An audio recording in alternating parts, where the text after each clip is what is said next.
नमस्कार, विनायक घाळ स्टडी या यूट्यूब चॅनलवर आपल्या सर्वांचे सहर्ष स्वागत आहे.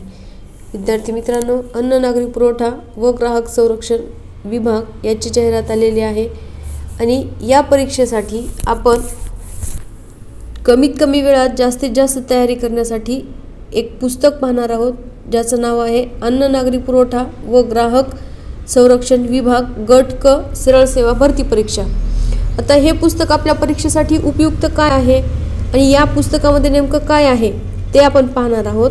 तर यामध्ये पुरवठा विभागाची माहिती दिलेली आहे, जे की आपल्या परीक्षेसाठी अतिशय उपयुक्त आहे.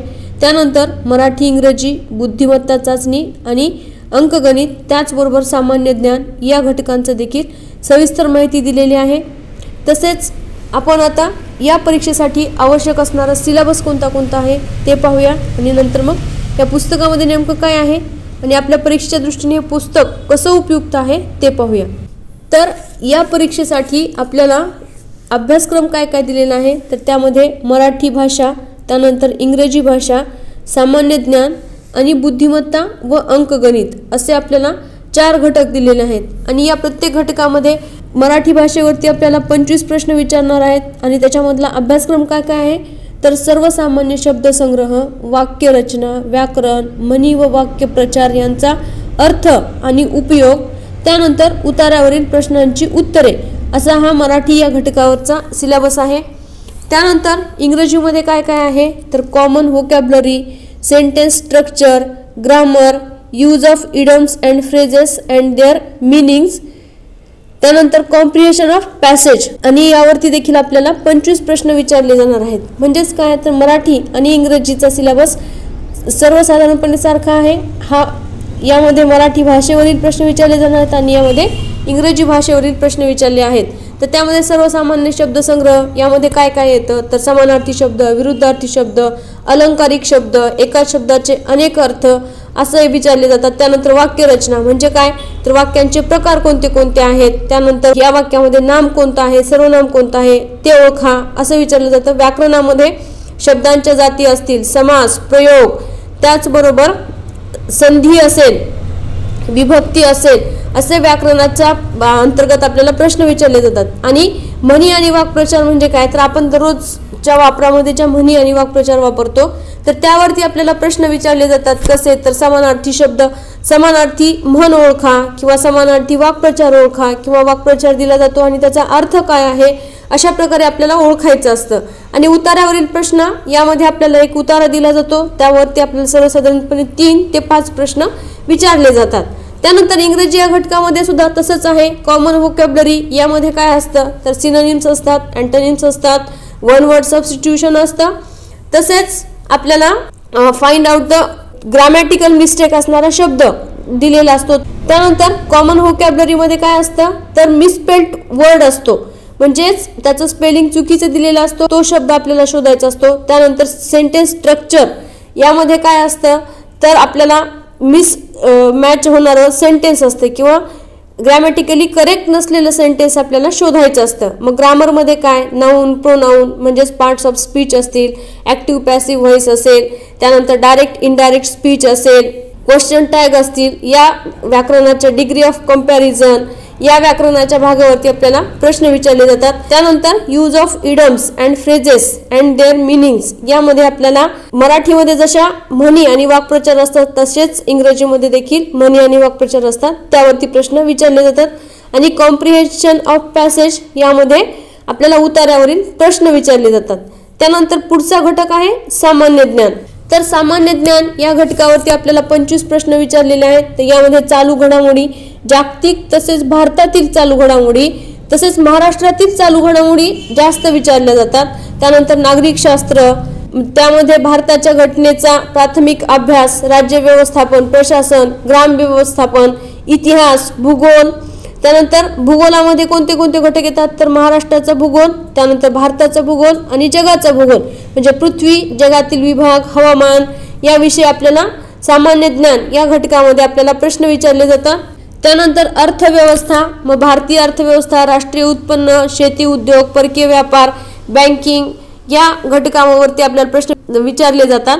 त्यानंतर सामान्य विज्ञान, यामध्ये भौतिकशास्त्र, रसायनशास्त्र, प्राणीशास्त्र, वनस्पतीशास्त्र, आरोग्यशास्त्र या घटकावरती आपल्याला सामान्य विज्ञान या घटकांतर्गत प्रश्न विचारले जातात। आणि शेवटचा घटक जो आहे तो आहे बुद्धिमत्ता चाचणी व अंकगणित, यावर देखील आपल्याला 25 प्रश्न विचारले जातात। तर यामध्ये बुद्धिमापन चाचणी, यामध्ये उमेदवार किती लवकर व अचूकपणे विचार करू शकतो हे आजमावण्यासाठी प्रश्न विचारले जातात। आणि अंकगणित मध्ये बेरीज, वजाबाकी, गुणाकार, भागाकार, दशांश, पूर्णांक, टक्केवारी। बुद्धिमापन चाचणीमध्ये काय असतं तर संख्या मालिका असते, अक्षर मालिका असते, त्यानंतर आकृतीवरील प्रश्न असतात। अशा प्रकारे वेगवेगळ्या घटकांवरती प्रश्न, दिशांवरती प्रश्न असतात, घड्याळावरती प्रश्न, वयांवरती प्रश्न, असे बुद्धिमत्ता चाचणी या घटकांतर्गत आपल्याला प्रश्न विचारले जातात। आता या प्रश्नपत्रिकेचं स्वरूप कसं असतं ते पाहूया आणि दर्जा कसा असतो ते पण पाहूया। यामध्ये विषय मराठी याला 12वीचा दर्जा आहे, इंग्रजी 12वीचा दर्जा, सामान्य ज्ञान आणि बौद्धिक चाचणी यासाठी आपल्याला पदवीचा दर्जा दिलेला आहे। आणि हे मराठी आणि इंग्रजी दोन्ही भाषांमधून आपल्याला प्रश्न विचारले जाणार आहेत। एकूण गुण 200 आणि प्रश्न संख्या आहे 100 आणि कालावधी 2 तासांचा आहे आणि ही परीक्षा वस्तुनिष्ठ बहुपर्यायी आहे। तर या परीक्षेसाठी आपल्याला उपयुक्त असणारं आणि अतिशय जलद गतीने आपल्या परीक्षेची तयारी करून देणारं पुस्तक जे आहे तर ते आहे अन्न व नागरी पुरवठा 43 प्रश्नपत्रिका। तर नेमकं या पुस्तकामध्ये आहे काय ते पाहूया, त्याची आपण अनुक्रमणिका पाहूया, मग त्यानुसार आपल्याला या पुस्तकामध्ये नेमकं काय आहे आणि हे पुस्तक आपल्या परीक्षेसाठी कसं उपयुक्त आहे ते पाहूया। तर आपण या पुस्तकाची ही अनुक्रमणिका आहे, ही अनुक्रमणिका पाहिली तर आपल्या लक्षात येईल की यामध्ये सराव प्रश्नपत्रिका आहेत। तर 1 ते 43 या सराव प्रश्नपत्रिका आहेत आणि या प्रश्नपत्रिकांमध्ये या 4ही घटकांवरती आपल्याला प्रश्न दिलेले आहेत।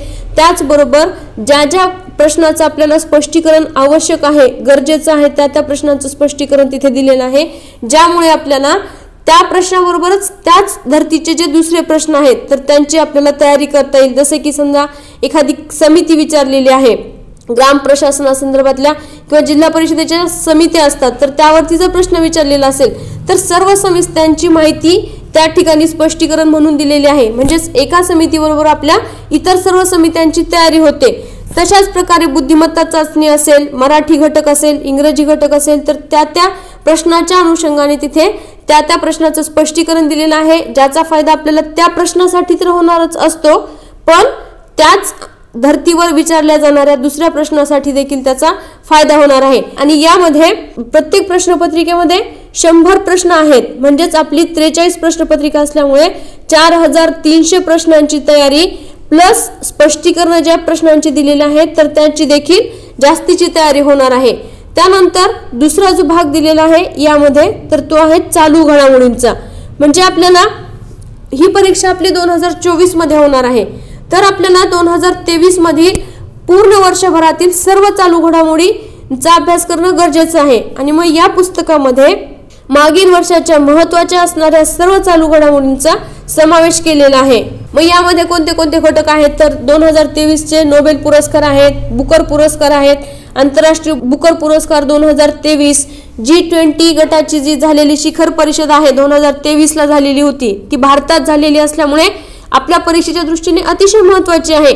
मग त्याची सविस्तर माहिती आहे। 65वे रामन मॅग्सेसे पुरस्कार, त्यानंतर मिस युनिव्हर्स 2023, मिस इंडिया 2023, विश्वचषक क्रिकेट स्पर्धा 2023 या देखील भारतात झालेल्या असल्यामुळे यावर देखील आपल्याला प्रश्न विचारणारच 100%।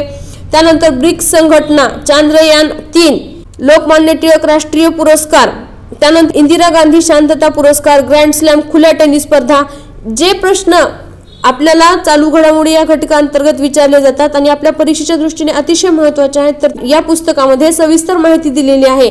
त्यानंतर साहित्य अकादमी पुरस्कार असतील, जम्मू आणि काश्मीर व लडाख हे जे केंद्रशासित प्रदेश तयार झालेले आहेत त्यांची माहिती, त्यानंतर दादरा आणि नगर हवेली अधिनियम 2019 त्यांचं जे एकत्रीकरण झालेलं आहे त्याच्या संदर्भातली माहिती, तसेच राष्ट्रीय स्तरावरील उच्च पदस्थ, मग काही महत्त्वाचे उच्च पदस्थ कोणते कोणते आहेत, विविध आयोग, मंडळे, बँका व संस्थांचे प्रमुख यावरती देखील आपल्याला प्रश्न विचारले जातात की RBI चे अध्यक्ष कोण आहेत किंवा RBI चे प्रमुख कोण आहेत, राष्ट्रपती, उपराष्ट्रपती कोण आहेत, लोकसभा अध्यक्ष कोण आहेत, तर त्यांची माहिती यामध्ये दिलेली आहे। महाराष्ट्राचे मंत्रिमंडळ, त्यानंतर राज्यस्तरावरील उच्च पदस्थ म्हणजेच कोणते महाराष्ट्रातील उच्च पदस्थ वेगवेगळ्या आयोग असतात, समित्या असतात, तर त्यांचे प्रमुख कोण आहेत यांची माहिती यामध्ये दिलेली आहे. विविध जिल्ह्यांचे पालकमंत्री, त्यानंतर आदित्य L1 मोहीम, 69 राष्ट्रीय चित्रपट पुरस्कार 2023 असे सर्व चालू घडामोडींवरील घटक यामध्ये अंतर्भूत केलेले आहे. हे झालं आता चालू घडामोडींवरील. त्यानंतर आपली परीक्षा ही अन्न पुरवठा या संदर्भात होणार असल्यामुळे त्या घटकावरती देखील आपल्याला प्रश्न विचारले जाणार आहेत. त्याची देखील थोडक्यात माहिती आपल्याला या पुस्तकामध्ये दिलेली आहे. ती कशी ते पाहूया. यामध्ये आपल्याला अन्न, नागरी पुरवठा व ग्राहक संरक्षण विभाग या संदर्भातली माहिती व त्यामध्ये या विभागाची निर्मिती कधी झालेली आहे, त्यानंतर हा जो पुरवठा विभाग आहे कोणाच्या नियंत्रणाखाली काम करतो, त्याची मुख्य उद्दिष्टे काय आहेत या संदर्भातली माहिती आहे. त्यानंतर या विभागाची रचना कशी आहे. पुढचा घटक म्हणजे सार्वजनिक वितरण व्यवस्था, त्यामध्ये लक्ष्य निर्धारित सार्वजनिक वितरण व्यवस्था म्हणजे काय, राष्ट्रीय अन्न सुरक्षा अधिनियम हा कधीपासून लागू झाला, कधी तयार झाला, त्याची अंमलबजावणी कधी झाली याची माहिती आहे. त्यानंतर तिहेरी शिधापत्रिका योजना, मग यामध्ये पांढऱ्या शिधापत्रिका म्हणजे काय, त्यानंतर पिवळी शिधापत्रिका म्हणजे काय, केशरी रंगाची शिधापत्रिका म्हणजे काय, त्याचे वितरण कसे केले जाते, कोणती शिधापत्रिका कोणाला दिली जाते या संदर्भातली माहिती आणि याच घटकांवरती आपल्याला अन्न व पुरवठा या घटकांतर्गत प्रश्न विचारले जातात. त्यानंतर पुढचा घटक आहे तो म्हणजे वैध मापन शास्त्र यंत्रणा. मग ही वजनमाप विषयक अधिनियम नियमांच्या तरतुदींची अंमलबजावणी करणारी यंत्रणा आहे. मग याचं कार्य काय आहे, कशासाठी याचा उपयोग होतो, ही सगळी माहिती यामध्ये आहे. त्यानंतर अशा प्रकारची ही सराव प्रश्नपत्रिका आहे. यामध्ये 4 घटक आहेत. पहिला जो घटक आहे तो म्हणजे जनरल नॉलेजचा घटक आहे. त्यानंतर मराठी, इंग्रजी, बुद्धिमत्ता चाचणी या घटकांवरती आपल्याला 100 मार्कांची प्रश्नपत्रिका दिलेली आहे आणि प्रत्येक प्रश्नपत्रिकेमध्ये आपल्याला 100 प्रश्न दिलेले आहेत. म्हणजेच आपली जवळपास 4300 प्रश्नांची तयारी होणार आहे. त्यामुळे हे पुस्तक आपल्या परीक्षेसाठी अतिशय उपयुक्त आहे आणि अद्ययावत चालू घडामोडी दिलेल्या असल्यामुळे आपल्याला चालू घडामोडी आणि सामान्य ज्ञानच्या भागाची तयारी आपल्या या पुस्तकाच्या माध्यमातून होणार आहे. आता इथे ही सराव प्रश्नपत्रिका पहा. यामध्ये आपल्याला वेगवेगळ्या घटकांवरती प्रश्न दिलेले आहेत. त्यामध्ये जिल्हा परिषद असेल, त्यानंतर भूगोलाचे प्रश्न आहेत, इतिहासावरील प्रश्न आहेत, राज्यशास्त्र असेल, त्या अशा पद्धतीने बुद्धिमत्ता चाचणीवरती आपल्याला प्रश्न विचारलेले आहेत. तसेच मराठी या घटकावरती, इतिहास या घटकावरती सर्व प्रकारचे प्रश्न यामध्ये विचारलेले असल्यामुळे हे पुस्तक आपल्या परीक्षेसाठी अतिशय उपयुक्त आहे. के सागर प्रकाशनाद्वारे हे प्रकाशित झालेलं पुस्तक आहे आणि विनायक घाळे सरांचं हे पुस्तक आहे. पुस्तकाचं नाव आहे अन्न, नागरी पुरवठा व ग्राहक संरक्षण विभाग गट क सरळ सेवा भरती परीक्षा. आणि यामध्ये काय काय आहेत तर 43 सराव प्रश्नपत्रिका आवश्यक स्पष्टीकरणांसह विनायक घाळे सरांचं हे पुस्तक आहे आणि के सागर प्रकाशनाद्वारे हे पुस्तक प्रकाशित झालेलं आहे. हे पुस्तक आपल्या परीक्षेसाठी अतिशय उपयुक्त आहे. या पुस्तकामधीलच प्रश्नपत्रिकांवरती तसेच आपण अन्य सामान्य ज्ञान असेल किंवा मराठी, इंग्रजी असेल, त्याचबरोबर बुद्धिमत्ता चाचणी या घटकांवरती देखील आपल्या चॅनलच्या माध्यमातून या परीक्षेसाठी व्हिडिओ करणार आहोत. जर आपल्याला हा व्हिडिओ आवडला तर लाईक करा, शेअर करा. जर आपल्या काही सूचना असतील तर त्या मला कमेंट बॉक्समध्ये कळवा.